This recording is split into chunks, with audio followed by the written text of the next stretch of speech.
We got to go back to Bronny James. On his 20th birthday, he took to the court with his dad for the first time since the two of them have become professionals. And just take a look at these two photos. A young Bronny, Wendy, you remember that guy? He always wanted those basketballs they threw into the crowd. LeBron sometimes had to get one for him from the hype team. And he was not happy if he left without a basketball. Man, so 20 years difference in those two photos.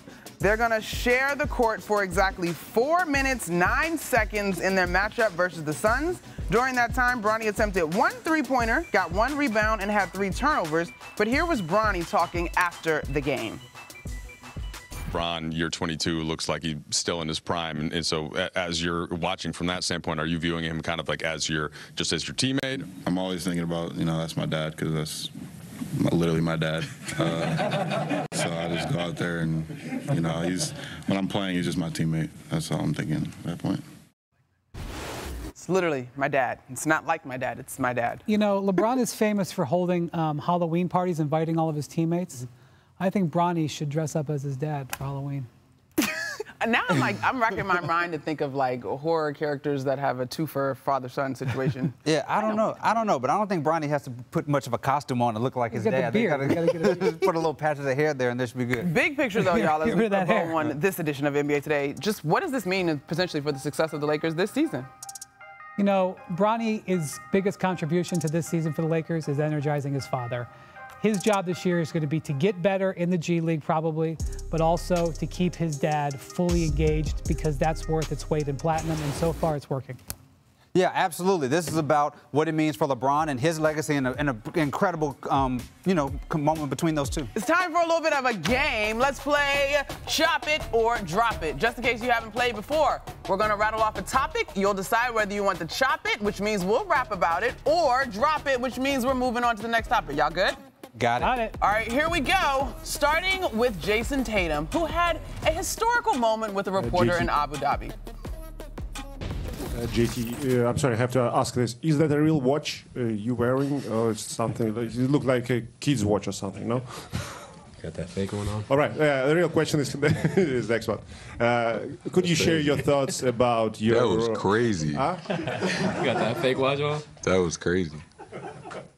What was crazier is me saying historical. I meant hysterical. My bad. Are we chopping it or dropping it, guys? We're going to chop it. Okay. Tatum has a $300 million contract. Nothing he's wearing is fake. I have a theory on that. We all have heard our good media buddy Chad Ochocinco on whether things need to be real or not because you're wealthy. Yeah, I'm going to go with real. Okay, fair enough. Let's talk a little bit, though. Will Jason Tatum return to the MVP discussion this year? Okay. I know people think that there's an underrated player on the Celtics with Jason Tatum. They're right. The underrated player on the Celtics is Jaylen Brown. Have you guys seen what Jaylen Brown looks like coming into this season? First off, this is nothing against Jason Tatum. I'm not talking about you. I'm rejecting Jason Tatum. Okay, moving on. Jaylen Brown, I don't know if you remember, he was MVP of the Eastern Conference Finals. He was MVP of the NBA Finals. Yet he somehow feels slighted, which is hard to do when you win the championship and win all those trophies. Not somehow. It's Olympic team, right? Yeah. I guess. Yeah. I mean, whatever. He looks like he's in great shape. If you're looking for a guy who could make a run at the MVP from the Celtics, yeah, he should be on the list. But what about Jaylen Brown? Jaylen Brown, put some respect, etc. Okay, I'm fair. I like the overall chip on the shoulder thing going on with the Celtics. When you think about disrespected teams after a championship, I'll go back to that Warriors team after their first championship, and they're saying everybody was hurt. Steph said sorry for who we played. They came back and went 73-9 because they were so upset. They lost in the finals. But I'm not saying this team's going to go 73-9, but I'm saying that this team is playing with as much, want to prove more people wrong than I've seen from an NBA champion in a long time. Put up 130 yesterday. Yeah. Guys, we're going to keep moving here because I don't want to get stuck here. High-level performing athletes are maniacal, so sure, if there's a chip on your shoulder, fine. But, this is a great team. They've returned most of the roster. They're still going to be great. But let's keep it moving. Duke Blue Devil and Jason Tatum. We're going from Jason Tatum to the presumptive #1 overall pick in the 2025 draft, making his debut for the Blue Devils this weekend at Cameron Indoor Stadium. Cooper Flagg. First public scrimmage, he finished with 13 points on 6 of 12 shooting, 3 rebounds, 3 assists, and 20 minutes of action. David, chop it or drop it. Cooper Flagg has all the tools to be an NBA franchise player. We're dropping it for now. I've mostly seen this dude play on TikTok and LA Fitness. Let him play an actual NCAA game, and then we can start talking about what he's going to do in the NBA. Not LA Fitness. Goodness gracious. All right, well, David decided we're dropping that one. We'll circle back to that one at another point. We're going to stay in the West, though, because the Mavs fans, well, they seem to be loving their new Splash. Wait a minute. Do the Splash Brothers travel? We got to decide on this. But anyway, you got a new Splash Brother in Dallas. Wendy, chop it or drop it that Clay is the missing piece for the Mavs. We're not talking about a scrimmage. We're not talking about a scrimmage. We'll wait to see the games. Okay. We're not talking about a scrimmage. Drop that. All right. My guys are not feeling our topics. Moving on. Kawhi Leonard. Let's try this one on for size. Here we go. He seems to be getting accustomed with his new teammates. Or maybe not. Let's see what he has to say about that.